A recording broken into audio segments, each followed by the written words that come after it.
Bom dia. Vamos retomar, que temos muito a fazer hoje e o dia vai ser curto. Então, o material todo nós já vimos ontem. Hoje a gente só vai ficar com debates, tá? Nós vamos ver alguns acordes do TCU e alguns estudos de casos. E na parte da tarde eu trouxe também outro para ser debatido, tá bom? Bom, todos voltados à área de terceirização, contratos da administração pública. Você vê que, ó, esse acordo é de 2022, então tudo bem recente. Dar ciência a fim de evitar a repetição da irregularidade em futuras contratações, que é a formulação de certame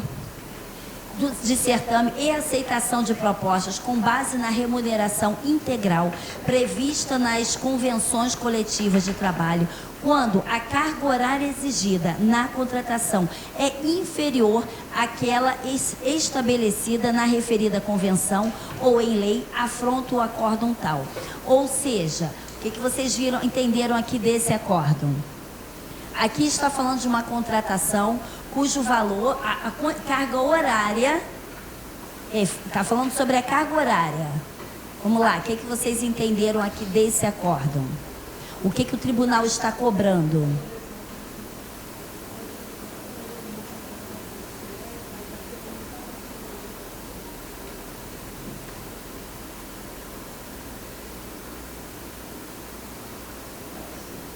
Aceitar o valor integral do salário, de acordo com a convenção, mas a pessoa tem que menor. Exatamente, olha, aceitação de proposta com carga horária menor. É basicamente o que nós conversamos ontem também. Lembra que eu dei o exemplo que seria um superfaturamento? Eu comprar 10 cadeiras por R$100, cada uma saindo a R$100, cada uma saindo a R$10. Aí eu só recebo 5. Então ela não me saiu a 10, ela saiu a 20. Então aqui, se eu vou pagar o mesmo salário da convenção e lá está uma carga horária X, aí eu aceito uma proposta com uma redução na carga horária, pagando o mesmo valor? Nós temos que nos atentar a esses detalhes. E essa, se eu não me engano, foi uma diferença, acho que de 15 ou 20 centavos. Parece que foi um intervalo de descanso maior que colocaram na proposta. Gente, 15, 20 minutos, se nós olharmos no mês inteiro, qual o valor? Isso faz diferença. Tá? Mesmo que fosse um menor, se for, tem que ser exatamente a mesma carga horária que consta na convenção. Caso haja alguma redução, eu também terei que fazer a redução salarial. Então vocês têm que calcular exatamente a carga horária que é exigida, tá bom? E você vê que aqui ele não aplicou punição. Ele botou o quê? Aqui, em futuras contratações. Ele fez uma recomendação, aquela puxadinha de orelha, tá?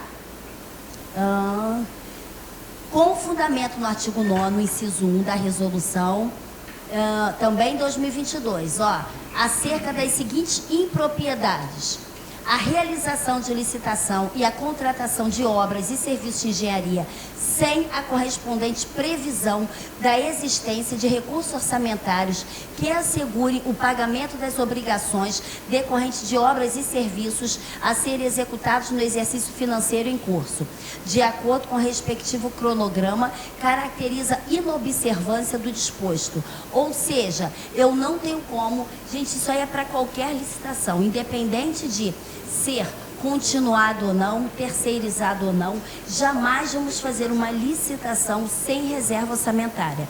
Tem que cobrir todo o valor.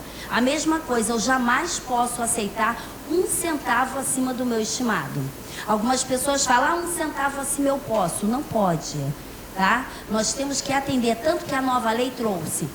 Ela deixou bem claro isso, porque as pessoas confundiam. Elas entendiam que valor estimado poderia ser ultrapassado até 10%. Tiraram isso por causa de valor máximo, mas a gente vai falar sobre isso no próximo módulo, quando nós conversarmos sobre valores inexequíveis, tá? Expressivamente acima do valor de mercado. Nós vamos falar bastante sobre esse tema no próximo módulo, tá bom? Mas tenham a certeza, tanto que a nova lei trouxe assim: serão desclassificadas as propostas que, aí um dos incisos está assim, permanecerem acima do valor estimado. permanecer significa o quê? Que a empresa apresentou uma proposta, pode ter sido acima, ocorreu a disputa e a negociação, e caso esse valor permaneça, aí sim, será considerada, será desclassificada. Tá bom? Então, para isso, eu necessito ter pesquisa de preço, um valor reservado para a licitação, porque está lá no artigo 14 da 866 e também está na nova lei, que não poderemos fazer licitação sem reserva orçamentária, salvo nos casos de registro de preço, tá? Porque aí nós não estamos comprando, estamos registrando o valor para futuras contratações.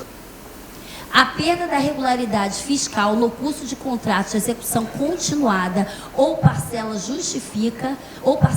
justifica a imposição de sanção à contratada, mas não autoriza a retenção dos pagamentos de serviços prestados. Lembra que ontem nós vimos a todo momento na lei, quando ela fala, somente da parte do inadimplemento. Então, somente o que for cobrir a ausência do pagamento, não a parcela integral.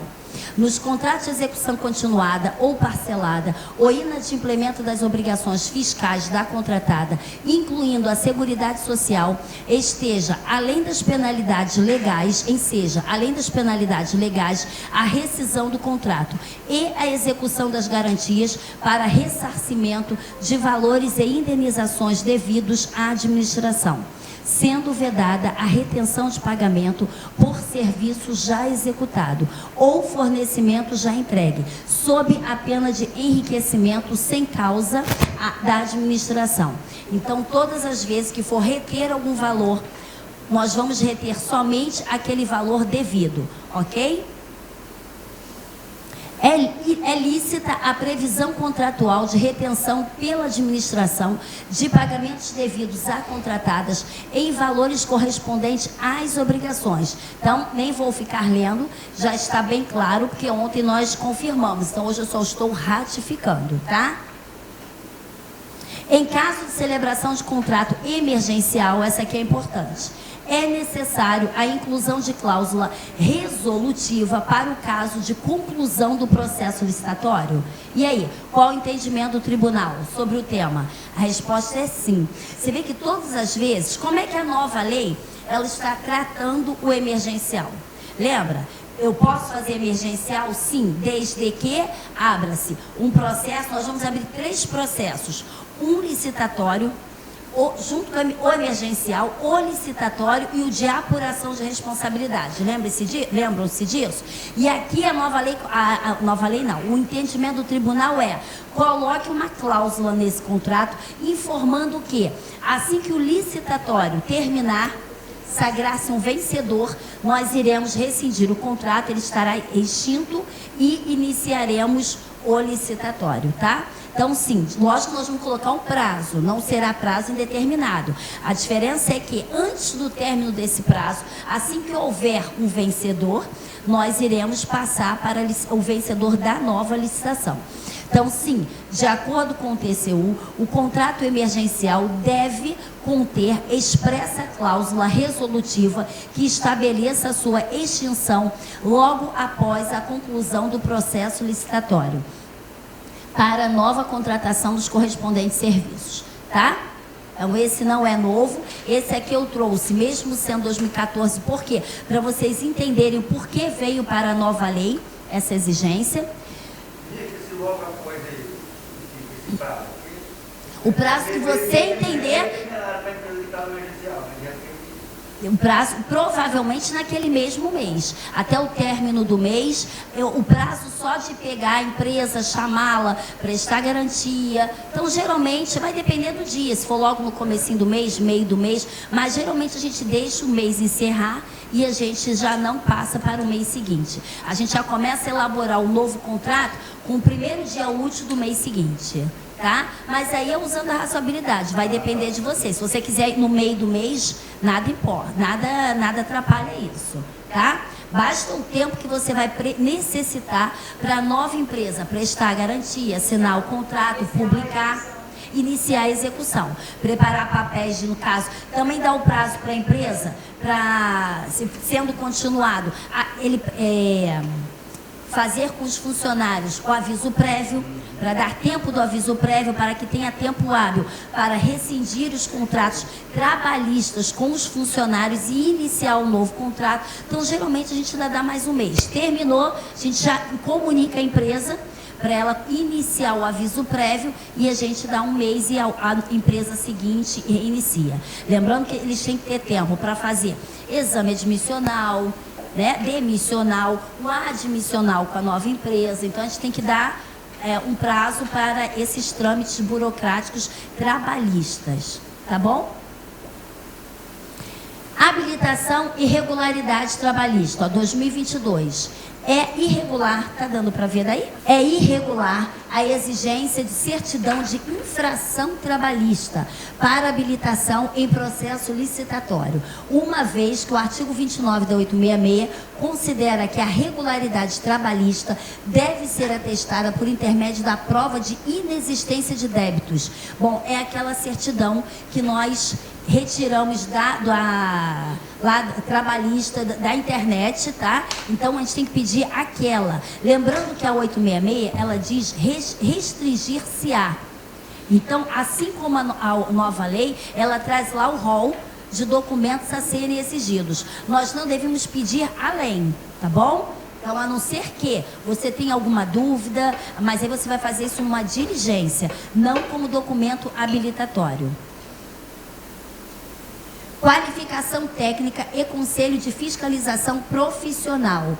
É irregular a exigência de que a atestação de capacidade técnico operacional de empresa participante de certame licitatório seja registrada ou averbada junto ao CREA, uma vez que o artigo 55 da resolução do CONFEA veda a emissão de certidão de acervo técnico em nome da pessoa jurídica. A gente deve pedir o acervo técnico em nome do profissional. A exigência de atestados registrados nas entidades profissionais competentes deve ser emitida limitada à capacitação técnico profissional, que diz respeito às pessoas físicas indicadas pelas empresas licitantes. Então, a gente pode pedir, sim, mas do profissional. Ontem mesmo eu estava no hotel e uma das minhas alunas me fez umas perguntas. Respondi e coloquei no final, bem claro. Lembre-se que a arte é do profissional. E, gente, a gente fala, mas isso é lógico. Não. Vocês começarem a ler aí editais nos sites, vocês vão achar um monte de edital que pede do órgão, da empresa registrado. Então, não é da empresa, é do profissional. Desclassificação de 19 licitantes, 19, gente, motivada sob a alegação de que as empresas não teriam registro no sistema e enviado proposta inicial com o valor detalhado da composição dos preços que o fez chegar ao valor ofertado, consistindo, conforme alegado, em detalhamento de todos os custos operacionais, encargos previdenciários, trabalhistas, tributários, comerciais e quaisquer outros que incidam direto ou indiretamente na prestação de serviços, apurados mediante o preenchimento do modelo da planilha de formação de preços, de custo-formação de preços, o que teria caracterizado o entendimento do pregoeiro ou não cumprimento do disposto nos itens. As irregularidades são agravadas pela posterior aceitação de propostas mais onerosas das empresas tais, sem que fosse observado o mesmo critério alegado para a desclassificação dos licitantes. Gente, esse acordo aqui foi uma loucura. A empresa ou melhor, o órgão, né, o pregoeiro, desclassificou 19 empresas, simplesmente porque na fase inicial eles não preencheram, não distribuíram todos os valores da planilha. Colocaram valores cheios, tá? E no início, eu vou desclassificar 19, e aí ele aceita preços muito superiores com o mesmo problema, tá? Então, cuidado, porque isso aqui eram serviços continuados. E aí, quando a gente pega para ler, a gente sabe que terceirização, nós temos que ter a planilha, correto? Eu jamais vou contratar alguém sem planilha. Por quê? Eu necessito comparar os valores unitários. Isso é uma obrigação, isso é uma cobrança que nós temos do tribunal. E faz toda a lógica. Imagina se daqui a algum tempo eu necessito aumentar o meu valor em 25%. Como eu vou saber os valores dos itens que serão acrescidos? Impossível, se eu só tiver simplesmente valor cheio. Até porque ele pode fazer um jogo de planilha, então não posso. Eu preciso saber os valores unitários de tudo. Sendo que nessa fase inicial, o que me basta é o valor na hora da disputa. Porque nesse momento eu ainda não vou analisar a proposta da empresa. Eu vou analisar depois disso. E depois somente ainda da negociação. Aqui é na fase inicial. Antes de ter lance, antes de ter negociação, ele já desclassificou todas as 19. E o pior, aí depois que ele passou para a fase de lances, ficaram essas empresas que não usou, porque permaneceram sem o preço aberto. E aí, somente no final do certame, ele solicitou o preço aberto. E aí, para que essas 19 empresas vai ter que me trazer o preço aberto, se ao final do certame, esse preço vai mudar? Não tem, a isonomia não existiu. Não existiu. A minha preocupação é, gente, ao início, as pessoas falam, mas no início tem que ter valor aberto. Ok, tem que ter. Mas na realidade, nesse início, eu não vou fazer análise nenhuma. Mesmo que elas tivessem trazido o preço aberto, eu vou abrir cada uma proposta e vou fazer a análise? Não. Porque nesse momento só me interessa o preço cheio. Olha só, o eletrônico menor lance não influencia muito. Por quê? Porque na realidade os outros licitantes existem lances intermediários. Então mesmo que o menor lance tenha sido 100, os outros, primeiro, existe uma opção de pedido de cancelamento de lance. Então, caso estimado, ele seja, vamos botar, R$1.000, tá? R$1.000, aí alguém, estão dando lance, 980, 950, caso alguém apareça com 100, ou R$90, digamos que pode ter sido um lance errado, ao invés de 900, ele lançou 90. Ele pode solicitar o cancelamento do lance. Se ele não solicitar, imagina-se que ou ele não prestou atenção, ou ele está correto, ele quer mesmo ofertar R$1.000. Mas lembrando que a gente vai conversar bastante sobre valores inexequíveis no próximo módulo, tá? Então nem vou explicar e entrar nessa parte agora. Então digamos que ele queira oferecer os R$90. Eu sou uma participante, eu não vou poder ofertar aqui 700? Eu posso? Posso, porque são lances intermediários. Eu entendo que esse aqui não será válido, ou não, ele não irá arcar com esse valor, ele irá pedir a desclassificação, ou ele será desclassificado pelo órgão. Ou seja, no momento ali do calor dos lances, eu não tenho a certeza o que vai acontecer. Mas eu vou continuar aqui dando os lances, eu não atrapalho. Então, nesse momento, o pregoeiro ele não é obrigado a desclassificar ninguém. Ele pode deixar, a não ser que seja no pregão presencial. Por quê? Uma grande diferença com a lei atual é que no pregão eletrônico eu sou obrigada a cobrir o próprio lance. Então, se o meu lance anterior foi 700, o próximo deverá ser 699, ou menor que 700. Mas no pregão presencial, a grande diferença é que eu sou obrigada a ofertar o menor da sessão. O menor da sessão aqui será 90. Não, isso aí sobre inexequível a gente conversa no próximo módulo. É outra fase, a gente fala sobre isso depois. Então, no pregão presencial, se alguém ofertar R$90, acabou o pregão. Porque eu dei 700, eu sou obrigada a cobrir 90, porque eu tenho que dar o menor da sessão. Aí sim, o pregoeiro deve desclassificar esse lance, porque senão acabou o lance, acabou a fase de lance, tá? Mas no pregão eletrônico, isso aqui não influencia. Eu permaneço, deixo lá. Agora, se for num presencial, aí como ele falou, realmente, deve-se desclassificar esse para os lances continuarem. Então, isso é uma grande diferença. Mas lembrando, na lei atual. Por quê? Como é na nova lei? Vocês já tiveram o módulo de pregão, de licitação. Como vai ser na nova lei o pregão presencial?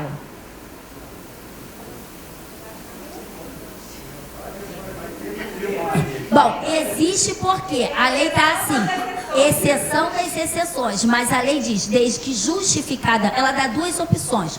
Justificadamente, qual a segunda? Ah, não, 3. Justificadamente, ata da reunião, mas isso a gente já faz mesmo sendo eletrônico, e o terceiro, gravado em áudio e vídeo. O que eu quero dizer com isso? Ele só trouxe 3 observações do modo de execução do pregão presencial. Bem diferente do que nós fazemos hoje. Porque hoje, pelo decreto 3.555, que é o pregão presencial, é de uma forma. Como eu falei essa aqui. Aqui é uma das diferenças da realização das duas formas. E a segunda forma é o pregão eletrônico no decreto 10.024. Então, nós temos 2 maneiras de realizar o pregão hoje. O presencial é totalmente diferente do eletrônico. Pela nova lei, eles serão realizados da mesma forma, só muda que ele deverá ser gravado em áudio e vídeo. Ponto. E uma boa justificação no processo. Mas a lei não traz nenhuma forma de execução diferente. Então, mas isso aqui hoje importa. Com a nova lei, não importa. Tá? Só uma observação pelo que ele falou. Então, porque ele falou assim, a gente deve desclassificar. Não deve. No pregão você pode. Eu trocaria só a palavra por esse motivo. Porque não vai influenciar na parte da disputa. Tá? Cabe ali ao pregoeiro que estará conduzindo a sessão esclarecer certas dificuldades que possam ocorrer com os fornecedores. Porque a gente entende que o fornecedor não tem muito, a maioria, né? Nem todos, mas a maioria não tem muito conhecimento da legislação. E como eles sabem em mente que o pregão presencial, isso aqui vai interferir, no eletrônico a gente já informa lá na hora no chat que não vai causar impacto no resultado. Ok? Então, continuando aqui. Então, a gente tem que tomar muito cuidado. Gente, 19. Uma vez na minha vida eu desclassifiquei 12 empresas e fiquei assim apavorada. Porque olha só, o que adianta a pessoa colocar a proposta inicial se esse valor vai mudar? Muitos licitantes, por não entenderem de licitação, acabam não colocando. Por quê? Porque no edital a gente coloca que não pode haver identificação. Então, eles não colocam a proposta e inserem só o valor. Porque na mente dele, se eu botar minha proposta, eu estou identificando, porque eu vou ter que assinar. Mas olha só, o sistema, o compras governamentais, ele traz 2 campos para você inserir. Ele traz um campo para você inserir a documentação e ele traz outro campo embaixo para você inserir a proposta. A proposta, o pregoeiro consegue abrir. E a documento não. Consegue. Só proposta, não é documento. São lugares distintos. Olha, lá em cima tá assim, inserir documento de habilitação, tá? E na parte de baixo, lá na parte do valor, tem lá um campo para inserir proposta. Esse daqui, o pregoeiro consegue abrir. Inclusive, isso aqui dá muitos problemas também. Eu já vi um acórdão que o pregoeiro abre essa proposta aqui, e aí tem identificação, que os licitantes colocam a proposta e colocam o papel timbrado da empresa. E aí, com o papel timbrado, tem identificação, não tem? A gente sabe quem é. Aí eles fazem o quê? Desclassificam essa empresa. Porque eles dizem que eles se identificaram. Então, muitos licitantes que já foram desclassificados por esse motivo, não colocam proposta. E aí começam os problemas. Olha a cabeça do licitante. Caramba, eu botei proposta na outra, eu fui desclassificado, porque falaram que eu me identifiquei. Aí eu não botei nessa e eu sou desclassificado porque eu não botei proposta. Gente, eles ficam loucos, coitados. Eu não sei se eu comentei com... Não, falei não, foi com vocês não. Eu tenho uma amiga, ela é psicóloga. E ela faz a parte de... Ela é autorizada pela Polícia Federal.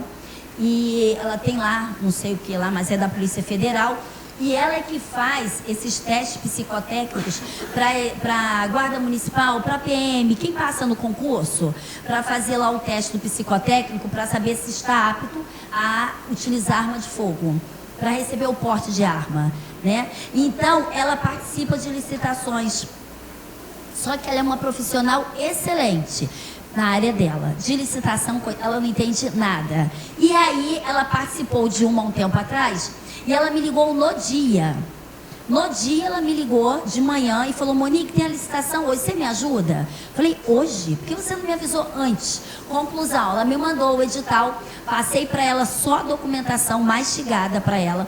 Aí, o que eu pude pegar na internet, eu peguei. O que eu não pude, eu passei para ela pedir ao contador. Isso de manhã. Conclusão, não deu tempo de alguns documentos. E aí que o contador não é organizado, não tinha aquilo tudo certinho, ela nada entende. Aí eu falei para ela: vou entrar no sistema, colocar a proposta para você, mas está faltando documento. Ok. E aí assim eu fiz. E aí ela perdeu, aí perdeu até no preço.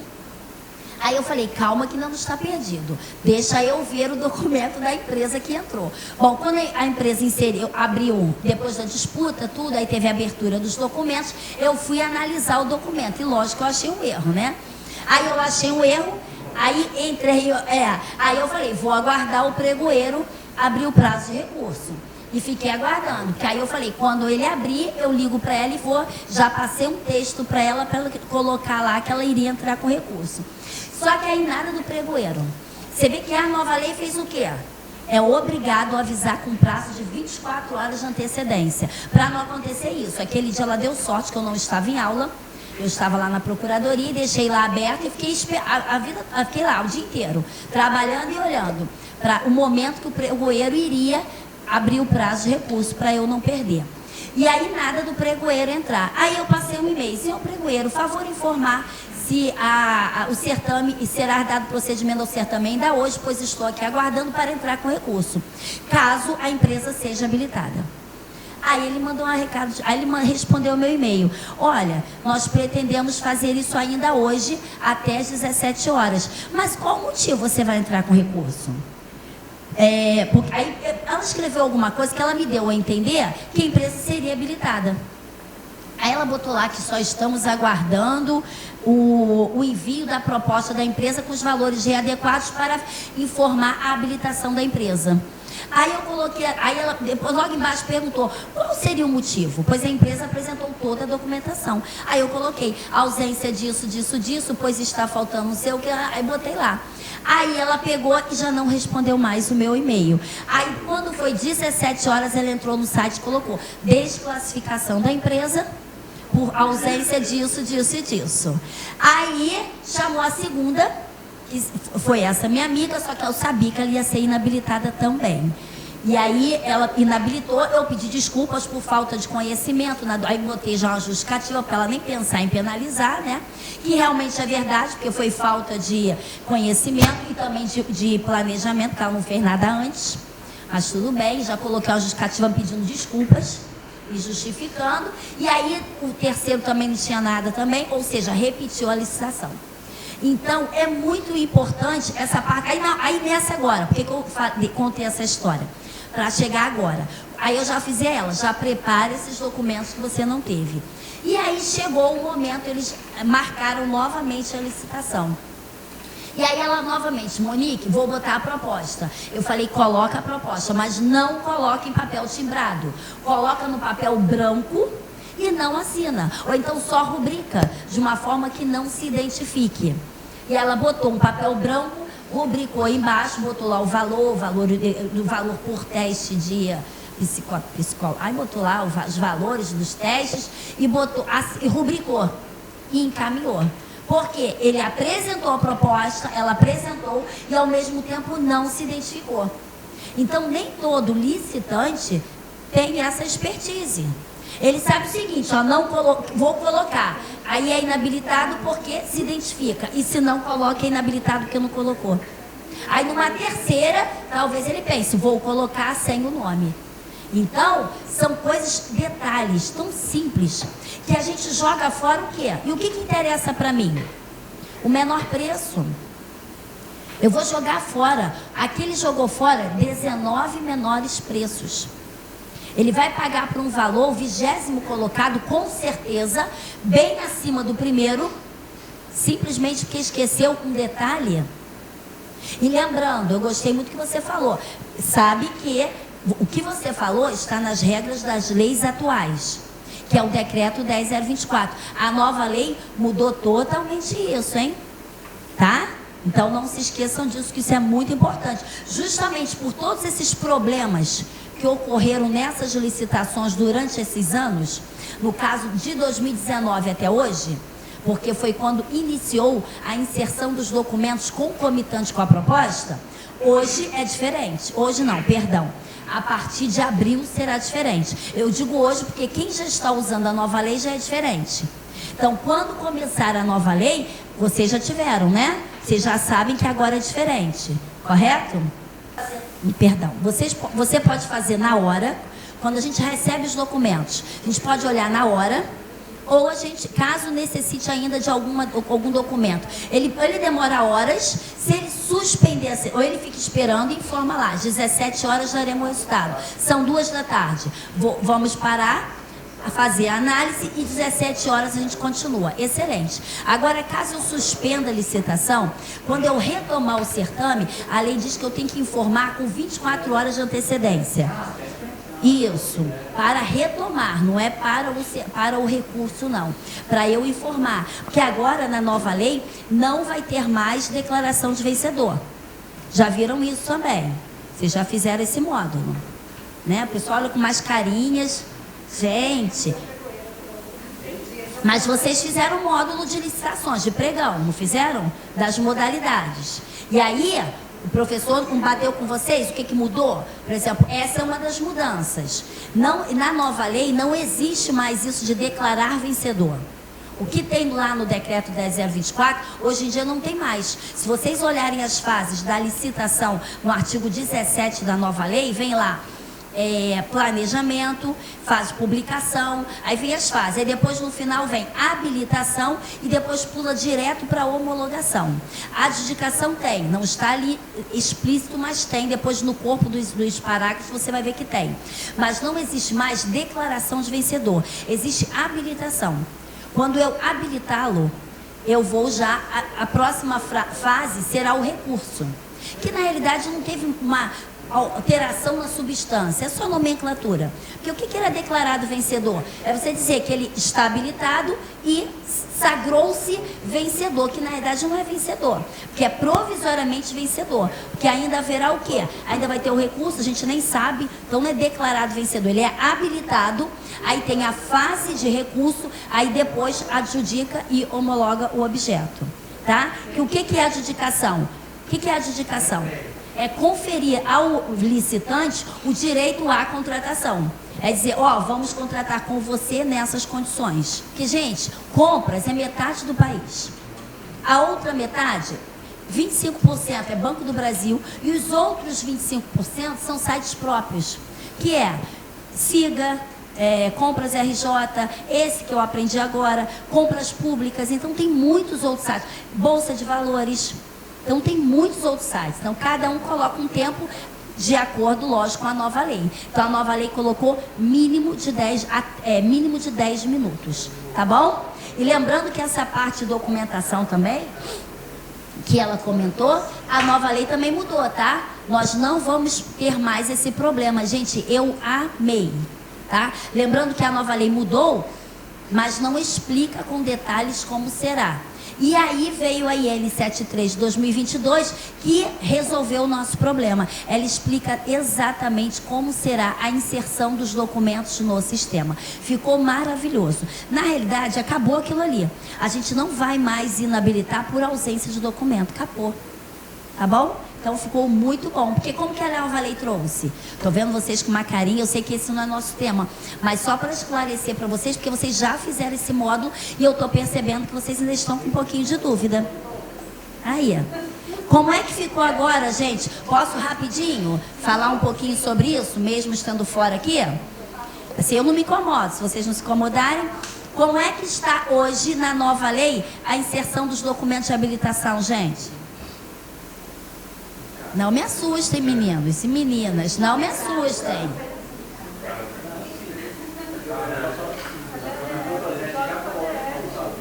Não, o Comprasnet coloca junto porque o Comprasnet ainda está de acordo com a lei atual. Mas eu estou perguntando como será, como está na nova lei.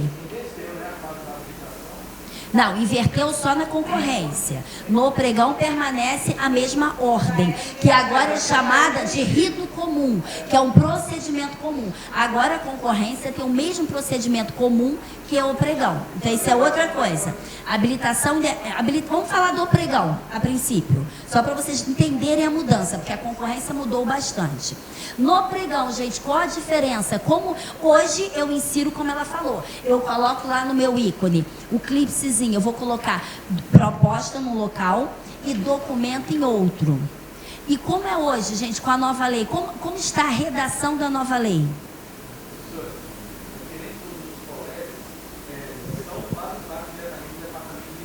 Tudo bem. Tá, mas só que isso está na lei, não estou nem falando do sistema. E vocês fizeram o módulo de licitação. Vocês têm que saber disso. Hoje, olha só, desse período para cá, de 2019 para cá, muitas empresas foram desclassificadas, ou melhor, inabilitadas, por ausência de documento aqui. Que ele deveria ter inserido o documento junto com a proposta e ele não colocou. Ou por falta de conhecimento, ou por colocou documentação e esqueceu alguma coisa, ou porque ele não colocou, porque não conhece documento. Então ele coloca, esses dias mesmo, eu falando com ela, eu falei para ela, ó, você tem que colocar dívida ativa da União, tributos federais, não sei o quê. Aí ela falou assim para mim, ué, mas esse aqui não é o mesmo? Eu, não, são distintos. E aí ele não conhece o documento, coloca um e não coloca o outro, apesar de ter. E aí não colocou aqui. Aí vai ser inabilitado, correto? Isso hoje. A nova lei trouxe o quê? O que a nova lei fez para mudar isso? Eu amei. Amei. Porque eu ficar virada quando o pregoeiro chega e fala, olha, a empresa X foi inabilitada. Aí eu, por quê? Poxa, ela apresentou um ótimo preço. Ah, ela não trouxe o documento X. E a gente sabe que ela tem, mas ela não trouxe. Eu posso pedir para ela trazer depois? Com a lei atual? Não. Não, tem que estar aqui. Se eu abrir aqui essa pastinha e o documento não estiver aqui, salvo os que constam no SICAF, porque aí eu posso ir até o SICAF. Digamos que ela esqueceu o atestado. Ela pode me enviar depois? Não, isso não é complementar, isso é exigido no edital. Isso é um documento inicial que deve estar constando aqui, nessa pastinha. E aí? E hoje, como que a nova lei fez para corrigir, para a gente parar de jogar fora as melhores propostas? Agora, não mais vai existir isso. Agora, a apresentação de documento não é mais concomitante com a proposta. Estão em artigos distintos. Salvo engano, um está no 53, o outro está no 65. Eu sei que ainda estou ainda... Isso. A lei traz assim agora, ó. A documentação será exigida somente do vencedor. Eu não lembro agora só se a palavra é vencedor ou menor que apresentou o menor valor, tá? Mas assim, vou falar com as minhas palavras, que eu ainda não gravei ainda todo o texto da lei, porque ela ainda está calma, eu pinto cabelo. Eu estou jogando um pouquinho, chegando para o lado a 866, 10, 15, 20 para dar espaço para a nova, né? Porque senão a tinta não permite. E aí está escrito assim, aí está assim, será exigida a documentação somente da empresa, aí eu acho que é vencedora, até a conclusão da habilitação. Então, primeiro, como que eu vou inserir documento no início, se eu ainda não sei no início quem é vencedor? Eu sei no início? Quando eu boto a minha proposta lá, eu já sei que eu serei a vencedora? Não. Então, eu não vou colocar, não vai ter mais isso aqui. Aí eu ficava assim, quando saiu a lei, eu fiquei me questionando, não entendi. Até como é... Aí tá, então não pode ser no início, porque no início eu não sei quem é o vencedor, ok. Aí vem assim, até a conclusão da habilitação, tá exatamente assim. Aí eu falei, e que momento é esse? Até que momento será esse? Eu fiquei cheia de nuvens na minha mente, imaginando projetando como será, e agora a IN 73 chegou para responder, preencher as lacunas aqui das nuvens da minha mente. E aí ela deixou bem claro que eu, o pregoeiro, o agente de contratação, só irá exigir documentos de quem ofertou o menor valor, tá? Eu vou chegar e falar, Juan, me apresenta seus documentos. E aí, olha o momento, até a conclusão da habilitação. O Luan vai me mandando, eu vou analisando. O Luan vai me mandando, eu vou analisando. Essa parte eu nem vou falar. Prova. Não vou chamar de sanear, não. A lei diz até, eu sou muito o que está escrito. Ele diz até a conclusão. Eu ainda não falei que ele está habilitado, ainda é momento. Porque conclusão para mim é quando eu paro, ó, ele está habilitado. Será que o pregoeiro vai fazer assim, ó, está inabilitado para usar esse documento? Eu vou ficar aguardando, ó. Tá me mandando, tô vendo. Tá? Comprar bem. Então, horrível. Eu odiava quando um licitante tinha que ser inabilitado. Porque a gente sabe que ele tem, mas ele não botou. Porque não sabe. Essa minha amiga, ela não sabe nada. Tu dá um documento na frente dela, ela não vai entender nada que documento é aquele. Mas você já ouviu para essa lei? Ainda não, porque o sistema ainda não tem. E aí deve habilitar a proposta e depois você deve comprar anexo. Agora a habilitação. Agora insere no sistema os documentos de habilitação, ponto. E aí ele vai inserir. E ele vai inserindo e eu acredito que eu possa já ir olhando. Tá?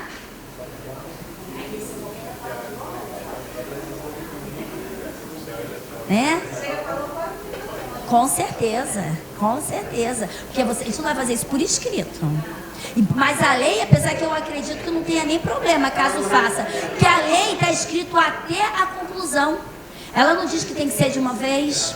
Ela não fala nada. E a IN também não. Ela só diz até. Hã? Também não fala nada. Só diz até a conclusão. Ponto. Ponto. Sim, estou cobrando os documentos. Tá? Porque o legislador viu, gente, eu fico imaginando o prejuízo da administração pública nesses anos, de todas as propostas que nós inabilitamos por falta de documento. Se o documento estiver errado, ok. Se estiver positivo, tudo bem, eu não vou contratar. Agora, por falta de conhecimento do licitante, é um prejuízo imenso para a administração pública. Tá? E isso aqui não vai mais acontecer, eu entendo. Porque, ainda mais aqui, porque aqui não foi nem documento, gente, aqui foi proposta. E proposta inicial não importa. Tá? Então, cuidado com isso. E quem manda nisso? Eu gostei do que ela falou. O edital já coloca, porque esse edital dessa minha amiga, eu fui ele inteiro. Porque é de um local do município, do interior. Vamos lá, é de um município do interior. E aí eu li com maior detalhes, riqueza de palavras, para achar onde estava escrito da proposta. Porque se estava escrito inserir proposta sem a identificação, não estava escrito. Só estava escrito inserir proposta em campo, não sei o quê. Aí eu li tudo. Aí no final eu falei, vamos inserir, porque está dizendo que tem que inserir, mas não coloque o nome. Mas ainda pensei, se por acaso inabilitar, querer desclassificar, que aí nesse momento é desclassificação, não vai poder, porque aqui no edital não fala nada sobre identificação. E nem sobre papel timbrado não fala nada. Então posso colocar papel, porque a gente, se for desclassificar, tem que ver o que está escrito. Se tivesse escrito proposta em papel timbrado, não. Estava escrito inserir proposta com valor. Assim eu fiz, sendo que sem papel timbrado. Aí falei para ela, só rubrica e não coloca mais nada, ponto. E aí, se por acaso ele não ia poder desclassificar, aí no caso desse, não inseriu proposta, ele até ia poder. Mas mesmo assim, a gente pode entrar com recurso. Formalismo exagerado. Visto que a proposta pode ser considerada aquele valor inserido no sistema. Tá vendo como a gente sempre tem um jeito? Tá? Então, cuidado com o que vocês coloquem no edital de vocês. Mas não se preocupem que a partir do ano seguinte, que a gente entrou nesse assunto, isso não será problema. Principalmente por causa da documentação. Que a documentação não mais será inserida anterior ao certame, à realização do certame. Tá bom? Então, gente, vocês têm que ficar atentos às mudanças da nova lei, tá bom? Tudo que a nova lei trouxe de diferente, você vai ter que passar a mudar nos seus editais de licitação. Por exemplo, no edital agora, o próximo de você, do próximo. Pergunta, esse ano, vocês já estão abrindo processos licitatórios? Devem estar. Segunda pergunta, essa licitação que vocês estão abrindo hoje, hipoteticamente, ela será realizada quando? Excelente, porque se a licitação não for realizada até março, não abra processos com as leis 866 e 10520. Saiu o entendimento que, a partir do dia 1º de abril, o sistema não irá, a palavra que ele usou, eu gosto muito de gravar as palavras, não irá recepcionar licitações com as leis 866 e 10520. Então, chegou em fevereiro, você vai abrir um processo, vai ser realizado até março? Pode usar 866. Não, Monique, ele não vai. Ele vai ser realizado em abril. Não abra processos com a lei atual. Já abra com as novas leis. Isso é muito importante. Porque o sistema, ele colocou essa determinação, me chamou muita atenção, porque está escrita a palavra recepcionar. Aí eu começo. Gente, o que é recepcionar? Receber. Então, acolher. Então, o que é meu pensamento? Quando eu for inserir no sistema, ele não vai aceitar. Ele vai perguntar lá, qual é a legislação utilizada? Aí, provavelmente, só estará lá 14.133. Aí, se você fez o processo pela 866, você não vai poder inserir. Por que eu estou falando isso? As pessoas perguntam assim, Monique, e se ela já estiver aberta, vou poder continuar? Entendo que sim. Aí outra pergunta, Monique, se eu já inseri, mas eu ainda não abri? Eu também entendo que sim, mas já fico até meio assim, né? Porque ela já está lá. Agora, para inserir, com certeza a resposta é não. Então, cuidado, isso saiu em setembro. Eu até tenho esse aviso, mas está no meu material de pregão, tá? De licitação. Então, em setembro, saiu isso dizendo que o sistema não irá recepcionar. A palavrinha é essa. Então, dependendo do momento que você esteja abrindo o processo, pense, quando será realizada essa licitação? Tá bom?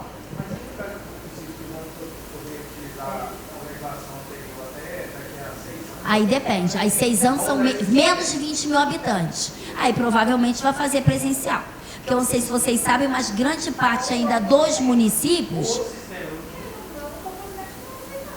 O Comprasnet não. Ou só se tiver uma observação. Não sei, vamos aguardar.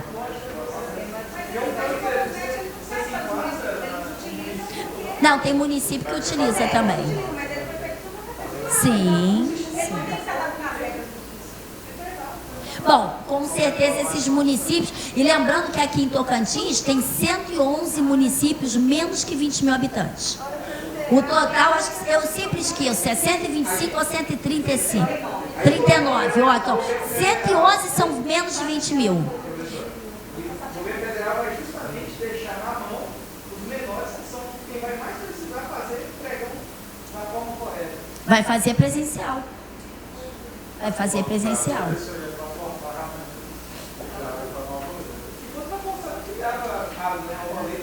Gente, eles deram esse prazo porque, olha só, vocês estão esquecendo que a estrutura desses municípios, a estrutura é muito menor, gente. Não tem como comparar um município desse. Ó, eu estive num município há pouco tempo, não foi aqui de Palmas, não. Não foi aqui, não, foi em outro estado. E o município era pequeno. E eu ainda pensei, gente, aqui deve ser menos de 20 mil. Aí eu fui me informar para preparar o material. Aí não, eles têm, acho que 30 e pouco ou 40 mil. Ele era grande.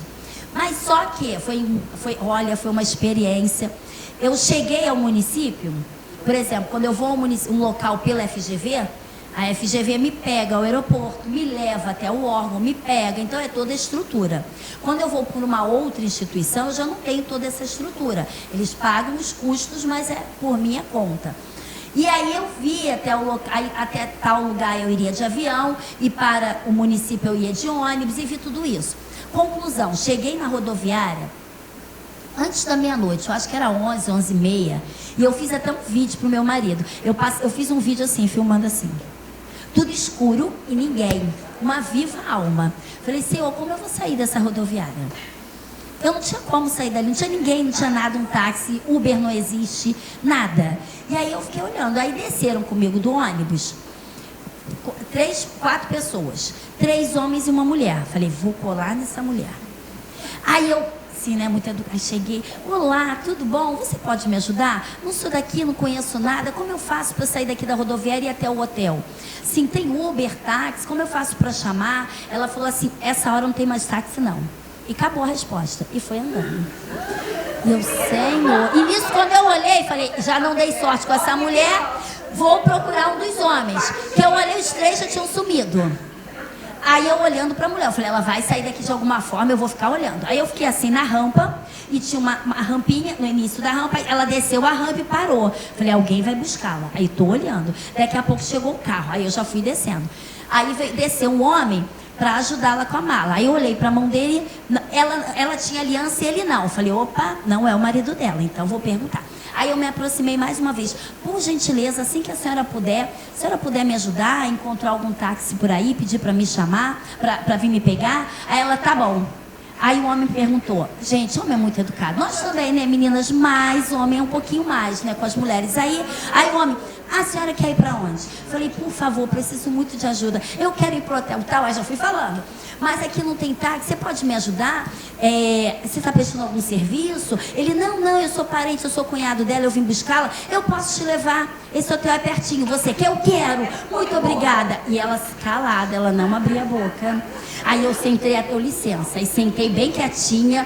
Aí ele me deu, gente, o hotel era pertinho, mas eu não ia adivinhar. Assim, eu não ia saber entrar aquelas ruas. Ou seja, a cidade não tinha nada. E aí nesse dia eu fiquei nesse hotel. No dia seguinte fui para a prefeitura. E aí eu tinha visto um hotel um pouco melhor, porque eu ia ficar lá 15 dias. Só que na primeira noite eu quis algo próximo à rodoviária, até porque eu não sabia como seria o transporte. E aí no dia seguinte eu fui para a rodoviária e à noite eu voltei ao hotel, peguei minhas coisas e fui para o outro. E nesse outro é um pouco mais distante. Cheguei no hotel no dia, aí à noite botei as malas, não sei o que, falei assim, táxi só tem até um certo horário e eu gosto de chegar e andar. E eu fui andando, eu andei até a rodoviária para ver qual seria o ônibus daqui a 15 dias, sei lá. E aí eu comecei, aí fui e voltei. No dia seguinte eu comentei com a turma, ontem eu fui até a rodoviária, porque eu fui a pé. E tinha táxi, mas eu queria andar para conhecer. Aí eu comecei a andar e não passou um ônibus. E eu comecei a observar e quando eu cheguei no hotel eu perguntei, aqui não tem ônibus? E não, aqui todo mundo anda de bicicleta, ou moto, ou carro. Eu falei, tá, o hotel tem bicicleta para alugar? Não, não tem. Tá bom, então tem que ser a pé mesmo. Aí fui. No dia seguinte eu comentei na turma, olha, eu fui até a rodoviária, não sei o que, fui caminhando. Aí eles, nossa, a senhora andou até o começo da cidade, nós estamos no final. Gente, eu andei ao final da cidade, voltei tranquilamente e não tem menos de 20 mil habitantes. Voltando ao ponto, lá tinham 40. Então 20 mil é uma cidade muito menor, é um município muito menor. E aí, gente, ele não vai ter estrutura para fazer um eletrônico, provavelmente. Pode ser que sim, né? Mas você vê, aqui eu já conheço os maiores municípios, que é Araguaína, eu já fui. Eu acho Curupi já fui, acho que Paraíso também, não sei, não me lembro, mas acho que eu já fui. Então, o que eu quero dizer com isso?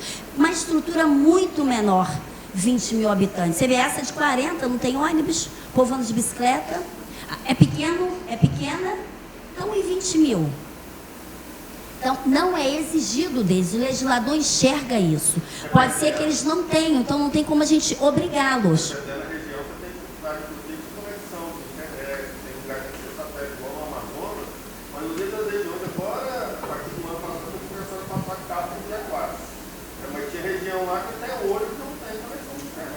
Sim.